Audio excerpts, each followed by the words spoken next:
Hello everyone, and welcome back to another episode as we look into 4 forgotten murder cases. Our first story is a very short case of George Bamforth, who murdered his wife in 1928. In the 1920s, Ecclesfield was a historic village on the northern edge of Sheffield. It was a large parish built around the old St. Mary's Church. The village was changing from its rural roots, which included farming and mining, to a more suburban way of life. Even with these changes, Ecclesfield kept its unique character with old buildings and industries like nail-making. Inside 77 High Street was where George Middleton Bamforth and his wife, Ethel Bamforth, lived. Bamforth was born in 1898 in Yorkshire, England. He was a man of good build, gentle and calm, but not a very communicative character. When one spoke to him, he always replied with an agreeable smile. Around 1921, he was living in Ecclesfield with his wife, Ethel Bamforth, and his 3 children, where he worked as a miner hewer. Miner hewer was physically demanding, dangerous work cutting coal with hand tools, picks, shovels, in cramped conditions, but the average wage of all the miners, the highly paid officials, the administrative staffs, the people who were guaranteed the full working week, the people who were paid constant wages, everyone of the highly paid people. George never jokes with his work. For him, he is one of the luckiest to work as a miner, because at that time, mining was not a large employer. Indeed, early mine leases often gave specific limitations to the number of workers employed. During the 19th century, the scale of mining operations grew. This led to growth in the numbers employed, greater specialization in the roles of the workers, and regional and even national calls for greater organization of workers to collectively protect and promote their interests. On February 18, 1928, the day began like any other. Inside 77 High Street, Ethel Bamforth, a mother of 3, woke up early to make breakfast for her family. At 28, she showed strength during the tough times of the Great Depression. Her husband, George, had been out of work for months. The loss of income has affected his small home, and they started seeing the threat of poverty closer. Ethel, who tried to stay cheerful despite the challenges, often lifted her children's spirits and tried her best to make the family happy. However, beneath her warm smile, she faced a deeper struggle. The constant pressure to take care of her family weighed heavily on her. That Saturday morning, the calm of the Bamforth home was shattered suddenly. Neighbors remembered hearing Ethel's screams. George, who sat on the edge of their shared bed, looked disheveled and restless. He fought with his own troubles, weighed down by the shame of being unemployed and the family responsibilities he couldn't meet. Witnesses who rushed to the unsettling noise described chaos. As they entered the Bamforth home, they were met with fear and confusion. Inside, they found Ethel lying motionless on the floor, with a deep wound on her throat. George slumped nearby, unconscious, and the room felt still. Ethel had died from the tragic injuries, leaving behind her 3 young children. George was taken to the Sheffield Royal Infirmary, where he remained unconscious. A report in the Western Daily Press on Monday, February 20, 1928, highlighted statements from Ethel's sister regarding the family's struggles. She explained that the main cause of the arguments in their home was George's unemployment, which had lasted for 16 weeks. During this time, the family depended solely on the dole, their only source of income. George had made many efforts to find work, but unfortunately, none had been successful. The tension in the household escalated over time. On that particular Saturday afternoon, George told Ethel that he was going to Sheffield to watch a football match. This announcement sparked another heated argument, as Ethel likely felt angry and frustrated about his lack of responsibility during such tough times.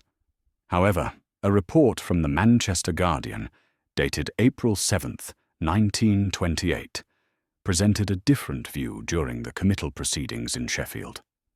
It did not mention the family's financial struggles or the quarrels at all. Instead, it suggested that George's motive for Ethel's murder stemmed from his delusional belief that she was seeing another man, causing him extreme jealousy.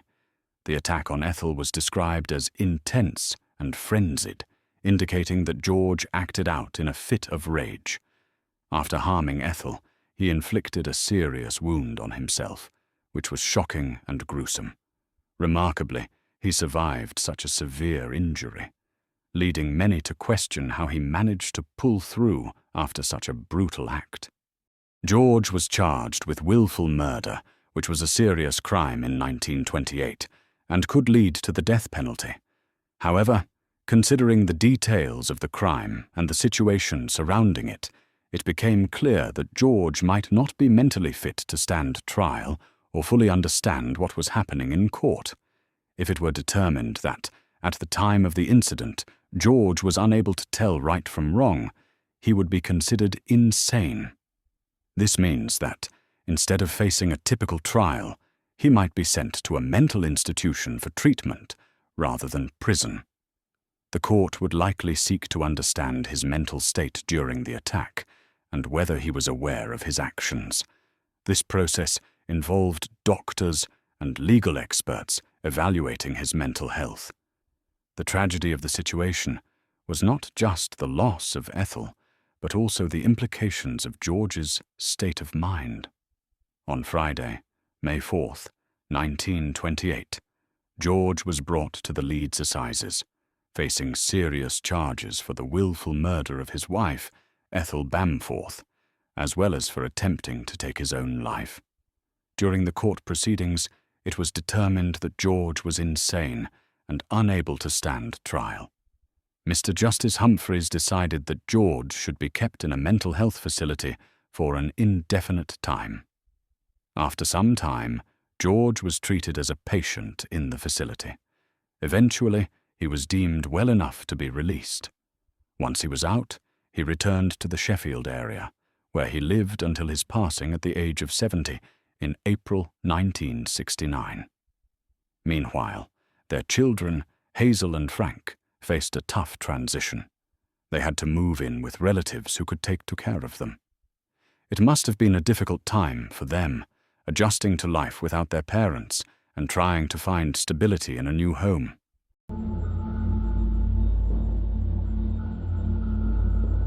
In our second story, we travel to St. Louis, Missouri in 1885, where the manager of the Southern Hotel went to room 144 after receiving complaints from guests about a terrible smell.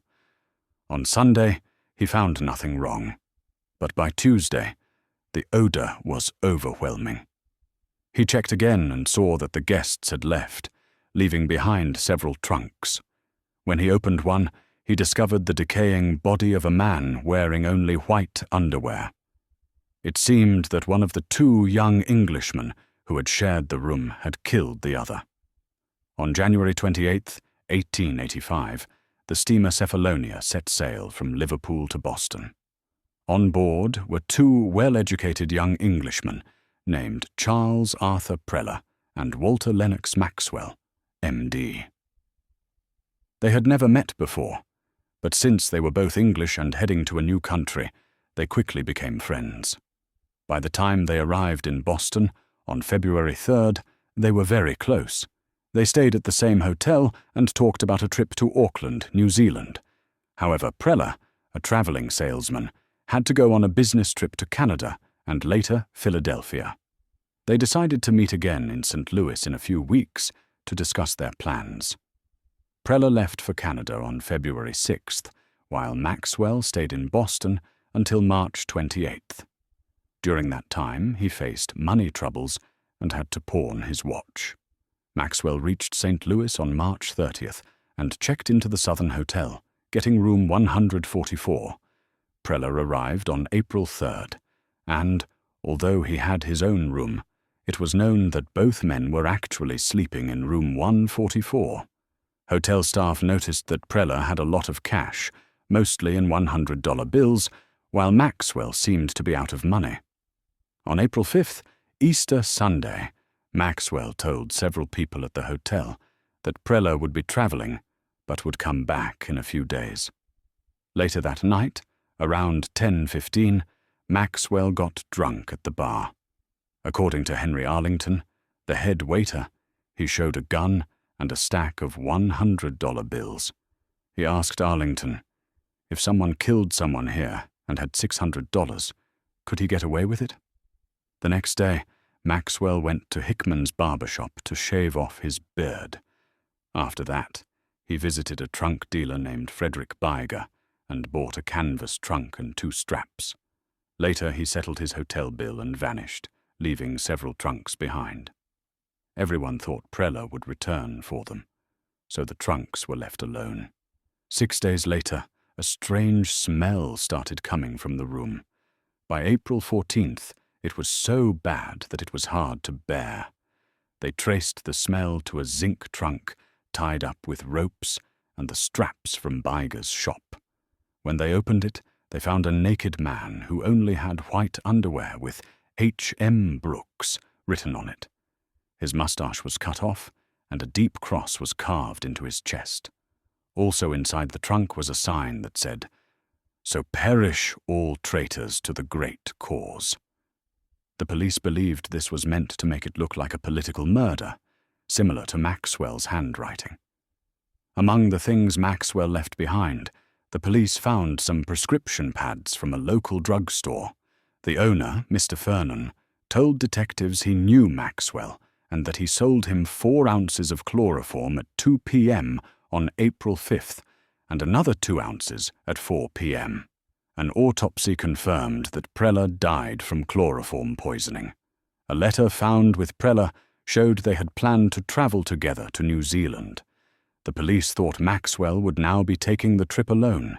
At the train station, they discovered that a man matching his description had bought a ticket to San Francisco under the name H.M. Brooks.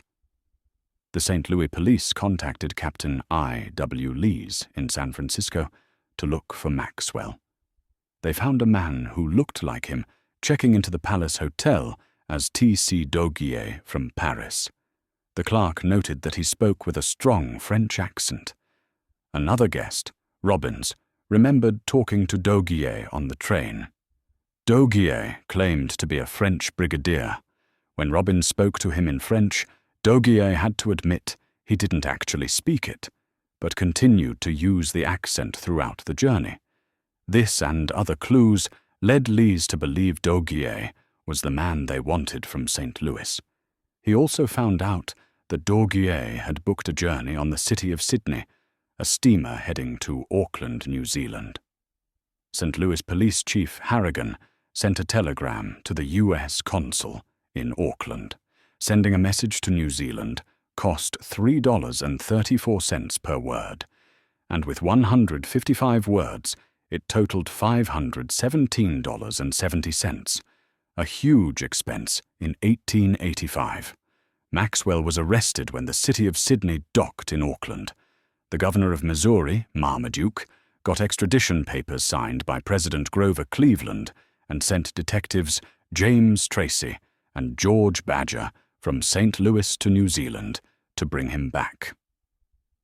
After a wait of 77 days, they received the prisoner and arrived in San Francisco on August 11th.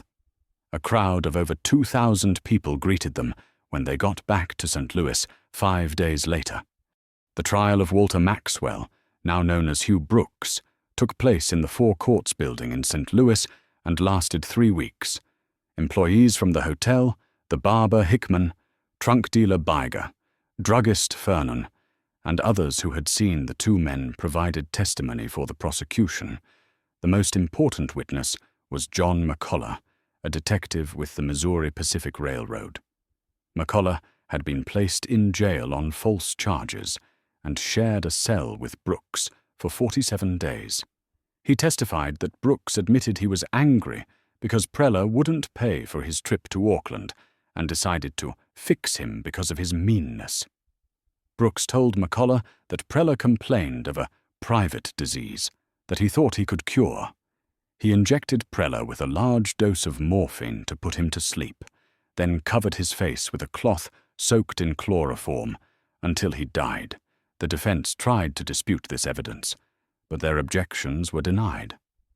On May 26th, Brooks testified in his own defense. He claimed that the Sunday after he arrived in St. Louis, Preller said he was feeling unwell. From the symptoms, Brooks thought Preller had a medical issue that he could fix with a catheter. Preller agreed to the procedure, and Brooks used chloroform as an anesthetic. Even though Preller was unconscious, he seemed to be in pain during the procedure.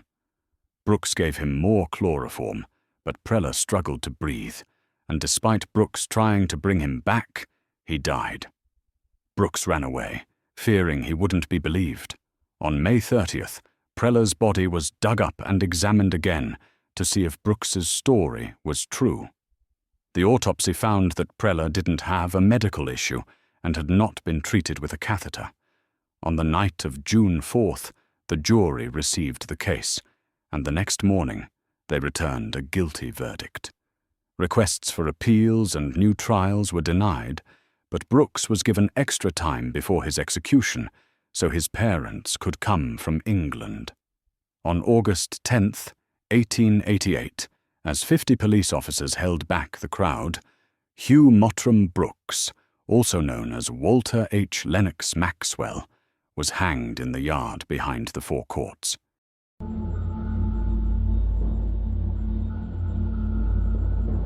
In our next story, we are looking at a case in Canada in 1924, murder at Melfort. In the Royal District, just a few miles south of Prince Albert, Thomas Halcro was a beloved farmer known for his warmth and generosity. Born into a humble family, Halcro had dedicated his life to farming. He started with a small plot of land and, over the years, built a successful farm with the support of his wife and 7 grown children. His family was not just his pride. They were often involved in the community, participating in local events and initiatives. Before settling in Royal, Halcro farmed in a nearby area that bore his name, Halcro District. He was deeply involved in his community and had even served on the local school board, advocating for better education for the children in the area. He was described as a peace-loving man, always ready to lend a helping hand. On the 25th, Thomas travelled to Melfort to collect his share of the crop from a farm he had rented to Tolf Tollefson. Previously, Halcro had arranged to sell this farm to James Howard, but had to foreclose on him due to overdue payments. Howard had lingered on the farm throughout the summer before moving to Edenbridge, which created tension between him and Halcro. On the fateful afternoon, Tollefson and Halcro spent the day working together, dividing the already threshed grain and hay. They finished their tasks around 3:30 p.m. and decided it was time to return home. Halcro planned to ride with Tollefson, who was getting his horses from near the straw stacks. Suddenly, Tollefson's young son came running to him, saying that James Howard had arrived. Howard drove up angrily and immediately asked Tollefson where the threshed grain was. Tollefson calmly replied that he had his share, and Halcro had his. This only seemed to infuriate Howard, who shouted at Tollefson to crank the car. Tollefson complied, and Howard drove off toward the house. Halcro stood at the doorway, hands in his pockets, as Howard approached. Tollefson heard raised voices. Howard was shouting and using bad language. As Tollefson moved closer, he saw Howard crouching in the front seat of the car. In a horrifying moment, Howard aimed a shotgun and fired at Halcro, who was just a few feet away. Halcro fell instantly, fatally wounded, and Tollefson, terrified, hid in the bushes. Howard called out to him, insisting he wouldn't harm him, stating, "Well, I have done for him. I'll now tell the police." Howard then drove away towards Bagley. A. Tranberg, an onlooker about 60 yards from the scene, witnessed everything. He saw Howard leave in a rush, stopping to pick up Felix Rosmaniewicz, a man who had joined Howard on the trip to the farm. Felix later stated to police that he had no idea Howard intended to harm Halcro. He was merely enjoying the ride and had stepped out at the gate to admire the scenery. After leaving the scene, Howard drove to Oscar Pearson's store in Bagley. There, he informed Pearson that a man needed police attention at Halcro's farm, and added that if the police wanted him, they could find him at his home in Edenbridge. Shortly after, Howard left the store, and Pearson promptly contacted the authorities. That night, police arrested Howard at his home. News reached Halcro's wife, who was devastated. Family members arrived in Melfort the next day. An inquest into Halcro's shooting began on October 27th and lasted into the evening. On October 28th, Howard faced Magistrate Thomas Murray for a preliminary hearing on the murder charge, ultimately being ordered to stand trial at the next King's Bench session. James Howard, nearly 70 years old, had no family ties and was described as a drifter who had moved to Melfort from the southern United States in 1910. In court, he pleaded not guilty, claiming self-defense. Howard recounted how an argument erupted over unpaid wages, which he felt were owed to him. He stated that upon discovering he would not receive a share of the grain, he confronted Halcro. According to Howard's testimony, Halcro ordered him off the property, threatening him with, "If you don't go, I'll put you." As Halcro approached the car, Howard claimed he grabbed the gun and warned Halcro not to take another step. He insisted Halcro reached into his pocket, which Howard interpreted as a threat. In fear, he shot Halcro. Despite Howard's testimony, evidence showed that Halcro had nothing in his pockets, leading the jury to question Howard's claims. He argued that if he had intended to kill Halcro, he would have done so earlier when the sheriff had dispossessed him of the farm. He concluded, "If I wanted to shoot him, I had plenty of chances." The jury deliberated for about an hour and 20 minutes before finding James Howard guilty of manslaughter. He was sentenced to 15 years in the Prince Albert Penitentiary. Thomas Halcro was laid to rest at the Royal St. John's Cemetery, where more than 200 mourners gathered to honor a man who had touched many lives with his kindness and devotion to his family and community.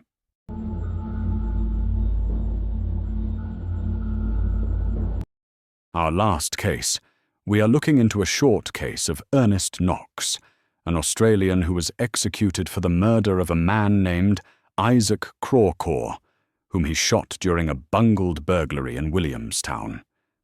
Ernest Knox was born in 1873 in Collingwood to his parents, Emma and John Knox. During a trial, his mother revealed that when Knox was a teenager, he suffered a serious head injury from a road accident. This injury had lasting effects, as he displayed signs of mental instability throughout his life. In the early hours of January 12, 1894, around 3 a.m., Knox and his accomplice, John Charles Gent, broke into the pawn shop owned by Michael Crawcore in Nelson Place, Williamstown. The loud noise drew Mr. Crawcore out of bed. As he hurried downstairs to investigate, the burglars shot at him twice, and he lost part of his right earlobe to one of the bullets. While Gent managed to jump out a window and escape, Knox got stuck inside the shop because he couldn't unlock the front door. Meanwhile, Michael Crawcore's 20-year-old son, Isaac, a medical student, rushed into the shop to help his father. In a struggle with Knox, Isaac was shot in the torso, but still managed to hold Knox down until his father took away Knox's weapon. Bleeding heavily from his injury, Isaac crawled out of the shop and called for help in the street. 3 men, including 2 police officers, heard him and found him lying on the ground, weak from blood loss and in serious condition.